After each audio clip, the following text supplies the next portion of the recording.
Okay, this is a video on computing the target capital structure, the target equity to capital structure.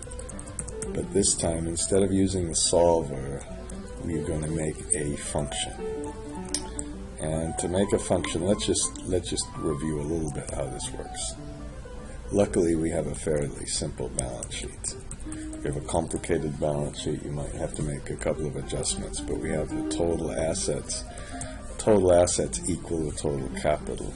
We want a percentage of the total capital, equity to capital, equity to this capital to be the same. Now what we could do is we could begin with our equity to capital ratio and then put, well, what's our total capital? That's our net plant and working capital. Those are fixed. And then we add to that our cash balance to get the total capital. Okay?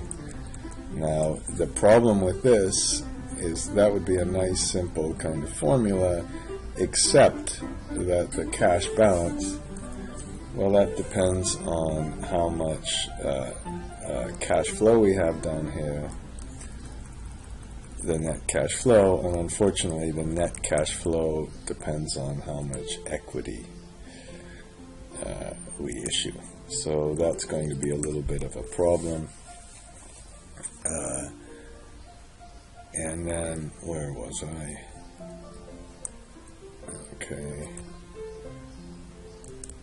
Excuse me.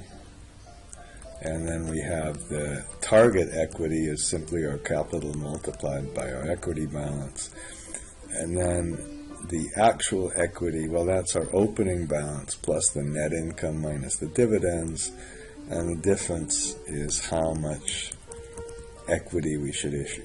Now, if I put this equity issuance here in the model, well, it worked. And in fact, that's the answer it gave. But the only reason it worked was because we went to the formulas, and in the formulas we had the enable iteration button clicked on. If we don't have the enable iterations clicked on, we get a pretty clear circular reference. Okay, and I'm going to have to pause for a minute. Okay, so that won't work. So that means we'll try to make a function instead of this circular reference. Okay, and in the function, suppose, you know, what we could have done is also try to make a function that just redoes the goal seek, but it's essentially almost exactly the same thing. So our function is going to need, let's start writing and let's start making our function and see what we need to read in. Okay, so let's go to the developer.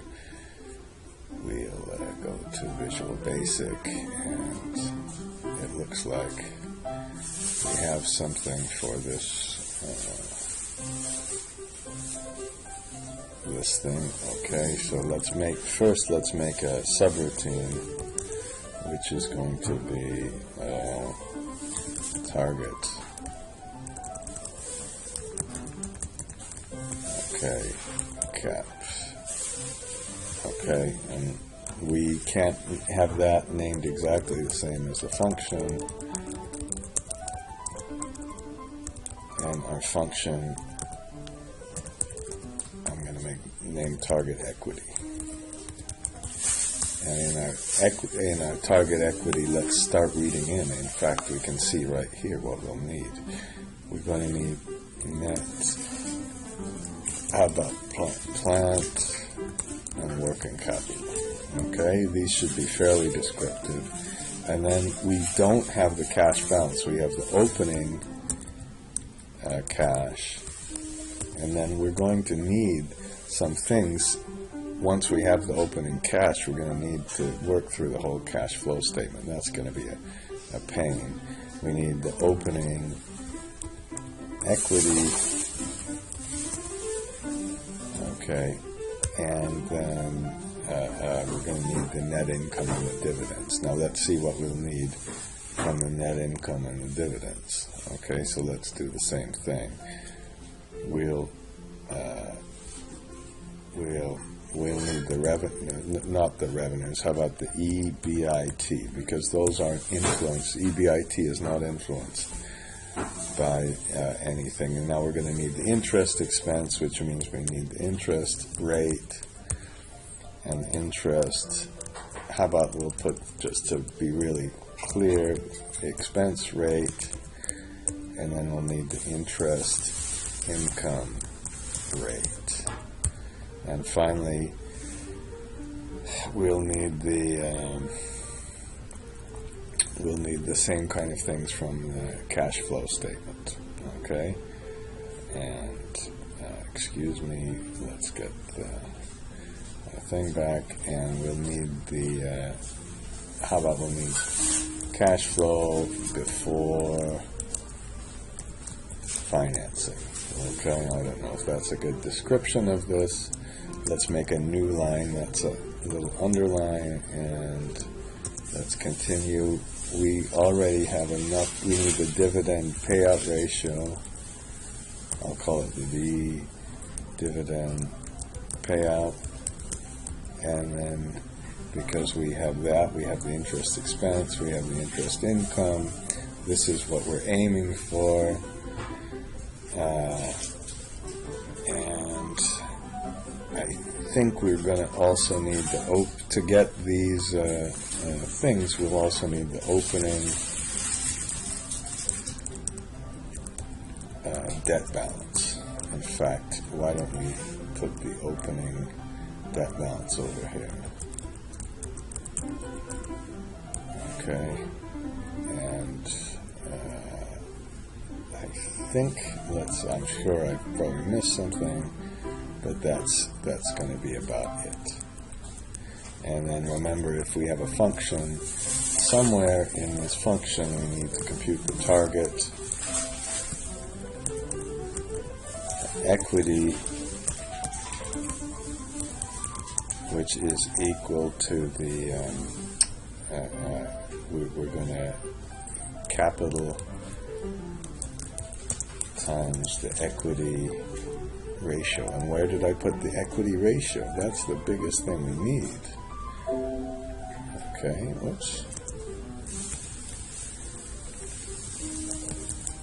Now, some people, and it might be a very good idea, will say that you should dimension all of these variables and put something in the top of the sheet that forces you, and it just will force you to really spell everything correctly. And it's probably a good idea. I'm not going to do it right now. Okay, and I'm going to pause for a minute because I have a phone call. Okay, let's continue. Sorry, I got these phone calls. Oh, God. Now, I think it might be good to work backwards. Now, our capital is going to be equal to our plant and working capital plus the closing cash balance. Now the closing cash balance, that's where it's going to get a little hard, is going to be equal to our opening cash plus the new, what did we call this? Cash addition minus cash reduction. Now this is where of course it's going to be a little tricky. The cash addition. Let's do the cash reduction first. Now to get that cash reduction, well, that's going to be equal to the net cash flow, but when we make the net cash flow, it's actually equal to the First of all, we have to make sure it's gonna. We only reduce cash when it's positive. So we put worksheet function, and we put the maximum, and we put the maximum of the cash flow. Oops, of 0. But then we also have to take the minimum, so we put the worksheet function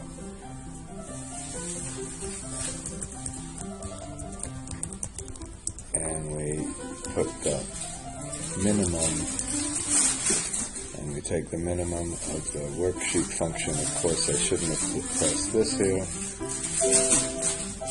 Okay, and it's the worksheet, and we test that against the opening balance.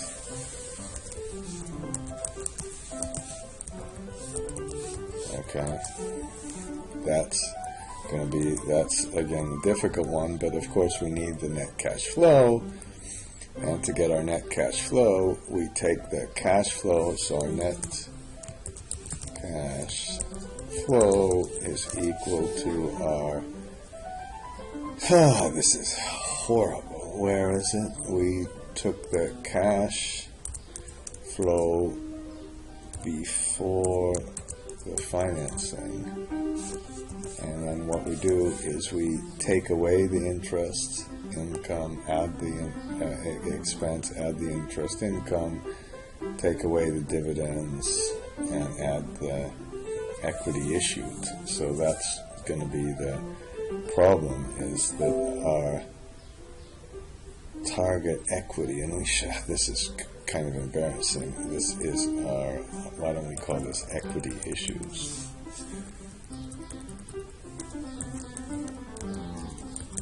And the equity issues is the target equity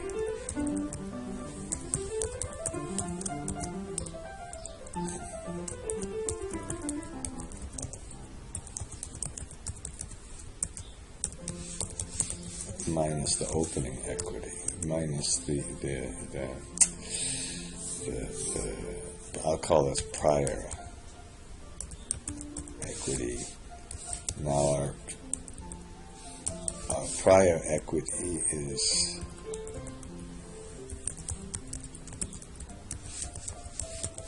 equal to the opening equity plus the net income minus the dividends. And now we have to go back and compute our dividends and net income. But before that, look at this, how I kind of stopped in the middle. Why don't we compute this first? Is the cash flow before financing minus the interest expense plus the interest income minus the dividends plus the equity issues. And there you see the circular reference problem. That's why we're going to have to go around and around. Okay? And let's get so let's go backwards from this one. The net income, I think we'll just go up here to get the net income. Okay, and we'll do the same thing. Just look and see exactly. Whoops! Oh. Well, I'm in the wrong sheet now. Okay. Net income is equal to EBIT minus the interest expense. Make sure you plus the interest income. Okay, and unfortunately we are going to now have to compute our interest expense and our interest income, which in this case is on the opening it's on the opening balance. So the interest expense is equal to the opening debt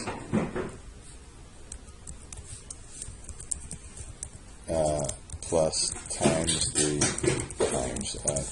the interest expense rate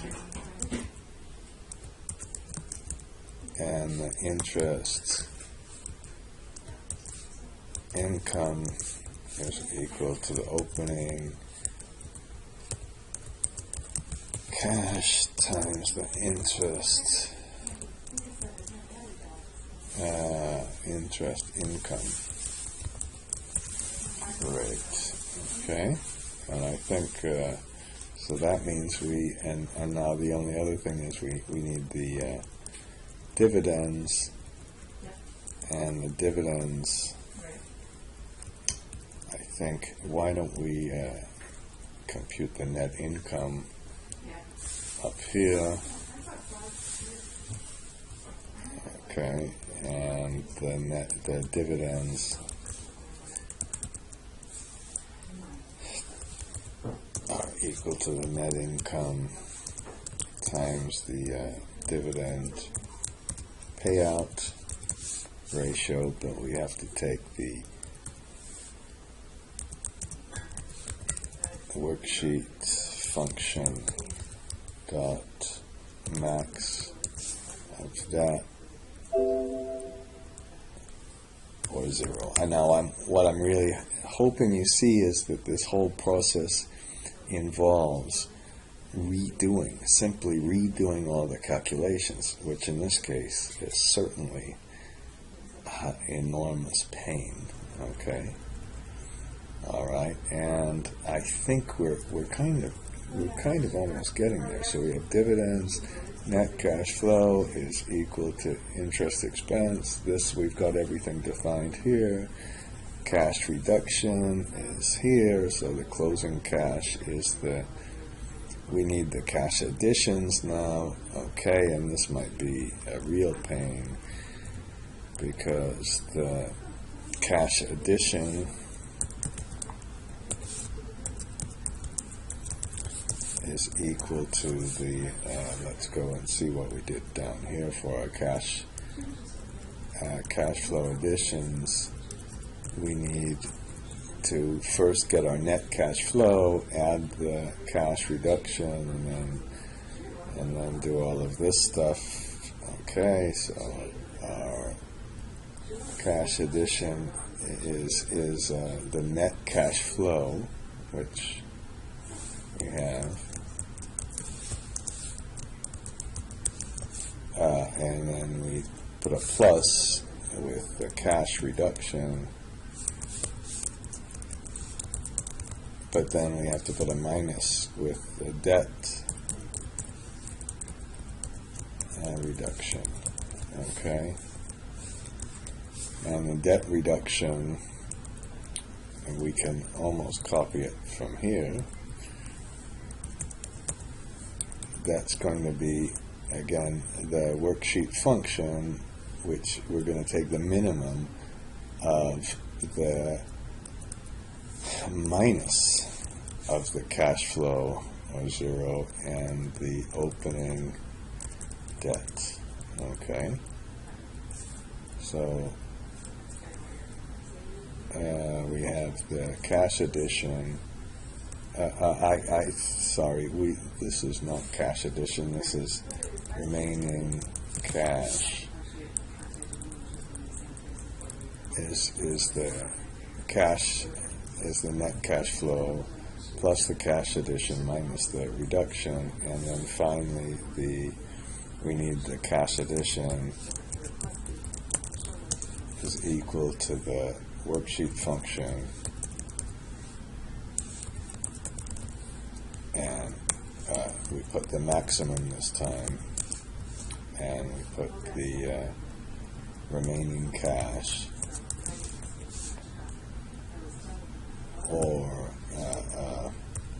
0. So we take, whenever that is positive, we throw it all in cash. So we have all of these things.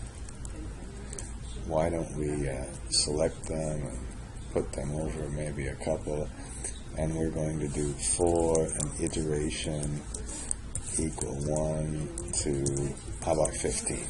Now, what we really should do is this equity issues, we wanted to go around and around, so we can, before we compute the equity issues, we can put, after we compute it, maybe we'll put last equity issues.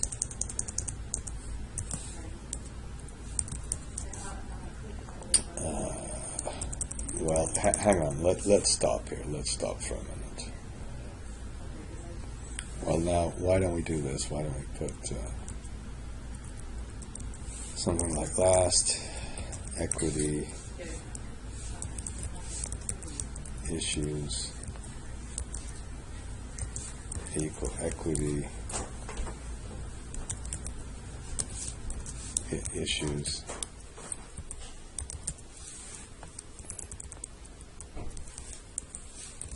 and then we finally, when we're finished, we take the difference. We put if equity, how about the absolute value of the equity issues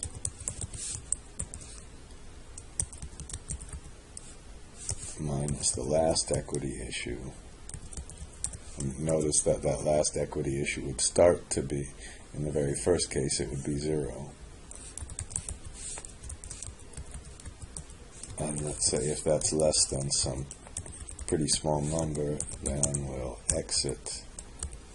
Then, how about then the, no, I think we can just exit the sub because we've exit the function. Okay, so that's what the way it should work. Now to test it out, I'm going to stop this, and it might be a good idea to show some of these things while you do this. So yeah, it might be a good idea to put a message box and show the equity issues. Now, I'm sure I've made a whole lot of mistakes. You've probably seen some of the mistakes. We've got to check the spelling and everything else, so I'm going to pause this and try it.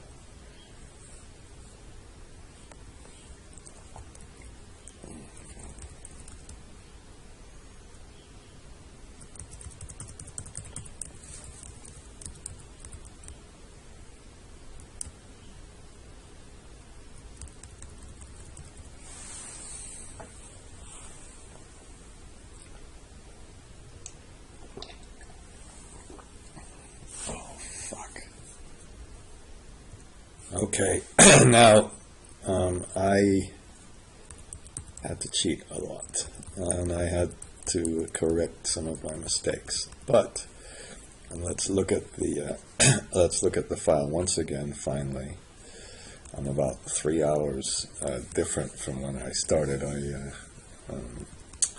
Let me see. I spelled capital wrong. That was a big problem. What I did is I added a whole lot of extra iterations just in case. It took a little longer than to iterate. I think those were that was the big, and I had a problem. The cash and the debt reduction weren't consistent. That cash should have had the minus and the debt reduction should have had the plus. It seems like always the end part of this takes the longest. But it is the first time I've ever done that. And once you get to practicing, it'll really get easier. So let's finally do this. Okay, so I'm gonna delete what I had. Okay, and let's put equity issue. Okay, and then remember what you need to do. You need to go up to this FX thing, and let's begin by getting the equity ratio. Okay, and then the good news about this is they're really all in one single line. Let's get the plant and the working capital, and then let's go up and find the opening cash balance. Remember, that's right next to the debt up here. Okay, I think part of the answer is you just have to be brave when you do these kind of things. Let's put the opening equity in here. All right. and it's going a little slowly, but that has nothing to do with the function. It has to do with the computer, and I forgot what this was. This was the opening debt, so let's put the opening debt in here. It looks like I would have been better to put the opening debt next to the opening cash, doesn't it? Okay, maybe there's an art to where to put these. Let me see. So let's put the EBIT. Let's put the interest expense rate, which is right here. Let's put the interest income rate, which is here. Let's put the cash flow before financing, which is down on the cash flow statement.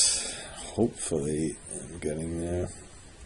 Okay, because remember, these are all independent of everything else. And finally, let's put the dividend payout ratio in here.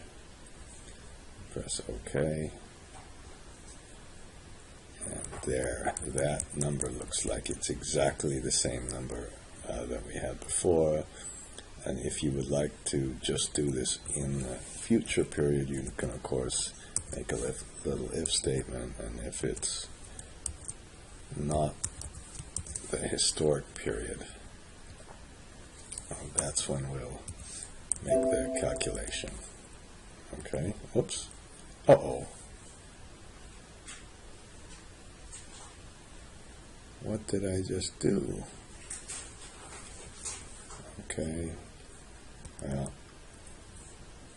okay, I don't know what. Oops, and then I did the wrong thing.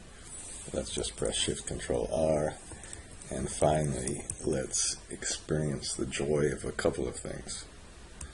First joy is that the balance sheet still does balance, and the next joy is that the target equity to capital equal the projected equity to capital. So I think that's a fairly advanced item, the kind of thing you can learn if you take a class, www.financeenergyinstitute.com, Finance Energy Institute, and